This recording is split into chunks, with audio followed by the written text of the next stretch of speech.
ബഹുമാന്യനായ അധ്യക്ഷൻ കേരളത്തിൻ്റെ പൊതുവിദ്യാഭ്യാസ തൊഴിൽ വകുപ്പ് മന്ത്രി ശ്രീ വി ശിവൻകുട്ടി, ഇവിടെ ഈ 61ാമത് സ്കൂൾ കലോത്സവം ഉദ്ഘാടനം ചെയ്ത കേരളത്തിൻ്റെ ബഹുമാന്യനായ മുഖ്യമന്ത്രി ശ്രീ പിണറായി വിജയൻ, ബഹുമാനപ്പെട്ട മന്ത്രിമാരായ Shri P M Mohammed Riyas, A K Saseendran, Ahamed Devarkovil, Beena Philip, Muhammad Hanish ഉൾപ്പെടെ വേദിയിലും സദസ്സിലുമുള്ള ബഹുമാന്യരെ, പ്രിയപ്പെട്ട സഹോദരി സഹോദരന്മാരെ, 61ാമത് കേരള സ്കൂൾ കലോത്സവത്തിനാണ് ഇവിടെ തിരിതെളിഞ്ഞത്.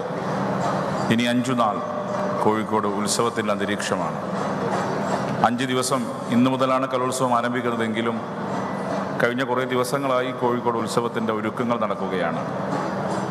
പത്രമാധ്യമങ്ങളിലൂടെ മനസ്സിലാക്കാൻ സാധിച്ചത് വലിയ രീതിയിൽ തയ്യാറെടുപ്പാണ് സംഘാടകർ ഇതിൻ്റെ ഓരോ കാര്യത്തിലും നടത്തിയതെന്നുള്ളതാണ്. ഇന്ന് രാവിലത്തെ പത്രം നോക്കിയപ്പോൾ കണ്ടത് കോഴിക്കോടിൻ്റെ തനത് സ്വാദ് വിളമ്പിക്കൊണ്ടാണ് കുട്ടികളെ വരവേറ്റത്. കോഴിക്കോടൻ ഹലുവ വളരെ പ്രസിദ്ധമാണ്. കോഴിക്കോടൻ ഹലുവ കുട്ടികൾക്ക് മധുരമായി നൽകിക്കൊണ്ടാണ് സംഘാടക സമിതിയുടെ ഭാരവാഹികൾ റിയാസും അതുപോലെ തന്നെ ശിവൻകുട്ടിയും കുട്ടികളെ കോഴിക്കോട് നഗരത്തിലേക്ക് വരവേറ്റത്.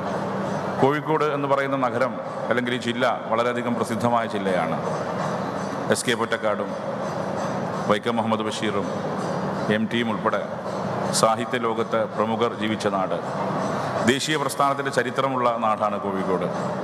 അതുപോലെ തന്നെ ഇശലിൻ്റെയും ഗസലിൻ്റെയും നാട്, സാഹിത്യത്തെയും കലയെയും എല്ലാം ഒരുപോലെ പ്രോത്സാഹിപ്പിച്ച മണ്ണാണ് ഈ കോഴിക്കോട്. ഇവിടെ 5 ദിവസം നിങ്ങൾക്ക് വളരെ നല്ല രീതിയിൽ എൻ്റർടൈൻ ചെയ്യാൻ സാധിക്കും എന്ന വിശ്വാസമാണ് എനിക്കുള്ളത്. സംസ്ഥാന യൂത്ത് ഫെസ്റ്റിവൽ ഒരു ഇടവേളയ്ക്ക് ശേഷമാണ് ഇത്തവണ നടക്കുന്നത്. കോവിഡ് എന്ന മഹാമാരിയെ തുടർന്ന് നമുക്ക് നമ്മുടെ സ്കൂൾ കലോത്സവം നടത്താൻ സാധിച്ചില്ല. ഇവിടെ നാം മനസ്സിലാക്കേണ്ട കാര്യം, ഏഷ്യയിലെ തന്നെ മഹാമേളയാണ്. ഇതുപോലൊരു മഹാമേള ലോകത്തിൽ എവിടെയെങ്കിലും കാണുന്നുണ്ടോ? കൗമാരപ്രായക്കാരുടെ ഏറ്റവും മഹാമേള അത് സംസ്ഥാന യൂത്ത് ഫെസ്റ്റിവലാണ്, സ്കൂൾ യൂത്ത് ഫെസ്റ്റിവലാണ്. 14,000-ഓളം കുട്ടികൾ ഇതിൽ പങ്കെടുക്കുന്നു. അത്ര തന്നെ രക്ഷിതാക്കളും ടീച്ചർമാരും എല്ലാം അടങ്ങുമ്പം ഏതാണ്ട് 1,00,000-ത്തിനടുത്ത ആളുകൾ വരും ദിവസങ്ങളിൽ ഇവിടെ വന്നു പോകും എന്നുള്ളതാണ്. അതോടൊപ്പം കോഴിക്കോട് എല്ലാ കാലത്തും സംഗീതത്തെയും കലയെയും സാഹിത്യത്തെയും സ്നേഹിച്ച നാടാണ്. ഇവിടുത്തെ ബഹുജനങ്ങളും ഇങ്ങോട്ടേക്ക് ഒഴുകി വരും. മലബാറിലെ ബഹുജനങ്ങൾ ആകമാനം ഇവിടെ എത്തിച്ചേരാൻ സാധ്യതയുമുണ്ട്. അതുകൊണ്ട് വരും ദിവസങ്ങളിൽ വലിയ ജനാവലിയായിരിക്കും ഈ മേളയ്ക്ക് സാക്ഷ്യം വഹിക്കാൻ പോകുന്നതെന്ന കാര്യത്തിൽ ഒരു സംശയവുമില്ല. നമുക്ക് നമുക്കറിയാം ഇന്നത്തെ സാഹചര്യം. ഒരു ഭാഗത്ത്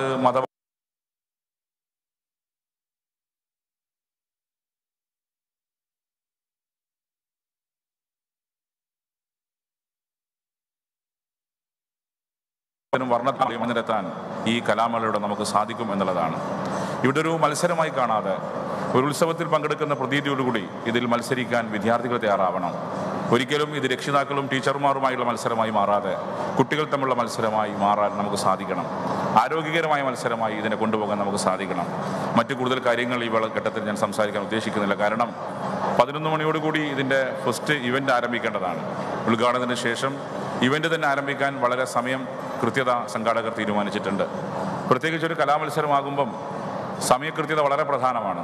സമയകൃത്യത പാലിക്കാൻ സാധിച്ചില്ലെങ്കിൽ പൊതുവിൽ താളം തെറ്റിപ്പോകും. അതുകൊണ്ട് സ്പീക്കർ എന്ന നിലയ്ക്ക് എനിക്ക് സംഘാടകരോട് ചെയ്യാൻ സാധിക്കുന്ന ഏറ്റവും നല്ല കാര്യം എൻ്റെ മുഖ്യ പ്രഭാഷണം ചുരുക്കി സംസാരിക്കുക എന്നുള്ളതാണ്.